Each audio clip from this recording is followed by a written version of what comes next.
Elio, I'm so delighted to be with you here today. I would love for you to tell me a little bit more about your music and the stories it tells. Well, I often see myself as a cultural activist. The reason why I'm saying that is because in my music I always try to bring people together, to expose people about my culture and the culture of the Caribbean. My latest album, which is Cinque, which I perform here, was about that. And then my two upcoming albums, Don't Change My Name and also Standing by the Crossroad, is also about that. But now they talk about different things. Cinque was more about the history of this man who was captured in Sierra Leone, and then he was brought to Cuba as a slave, and then he revolted over the ship La Amistad. But then around that, I look at all the islands, Puerto Rico, Jamaica, Santo Domingo, and Haiti, of similar stories that inspired me to write the music. Don't Change My Name is a similar topic, but this case was a female, was a woman. She was 15 years of age when she was captured in Dahomey and brought to Cuba as a slave. And then she didn't revolt it, but she became a leader in her community in Matanzas, where she was staying. And the Crossroads, Standing by the Crossroads, speaks about my own experiences as an artist, as a jazz artist, living in Cuba, and then also my experience as an immigrant living in America.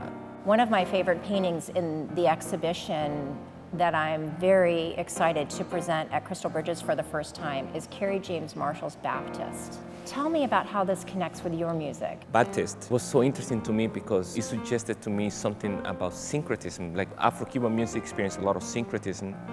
Because in order for them to survive, they had to adapt and take from different places and then even reshape the way they practice their music and their culture in a way to survive and to protect them. I see many, many connections to the ways in which your compositions are bringing together multiple kinds of traditions and also identifying extremely important moments in the history of the Americas. Could you tell us a little bit how you express this sonically? I started as painting as a kid, and before even I did music, and I see painting and music is in the same spectrum of artistic creation. I start with a reading, or maybe an image, or maybe a story, and then I dive in. And I look when I see the paintings and then reading what the artist did, and then what inspired them to do this thing. And then automatically I start seeing my mind spinning. I see colors, I see shape, I see all of those things that painters use to create work, and I see it the same in music. You're combining both abstraction, different kinds of harmonies and dissonance with narrative. And so you are bringing together these elements to tell different kinds of stories and to evoke different kinds of images. I always tell my students that, listen, our role as an artist is to reflect on what's happening. You also selected William Tross Richards' monumental seascape called Old Ocean's Gray and Melancholy Waste, inspired by a 19th century poem. That is a fabulous painting, but I also read the poem. And I'm thinking like, well, that's probably was Florentina's experience, because I mean, I can imagine that being captured and just being taken away by force, and then being surrounded by death, basically, and then being in a blue ocean. Maybe some of them saw the ocean for the first time in their life.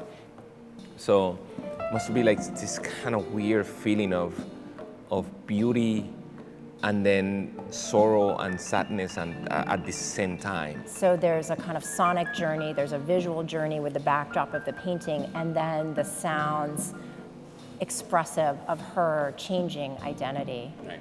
And the fluidity with which you play and blend the sounds, the chords, the pulsing bass lines and melodies with fluid expression of running up and down the keys and bringing all this together. I put a lot of thought into all that. In the piece, for example, the capture, you know, when the music comes in and I had the background and then I just went crazy on the piano, that the way I was playing was trying to imagine Cinque running running away and having all this music, all of the drummings and the chanting, and then he's trying to run away, and you know, And I was trying to reflect that into the music.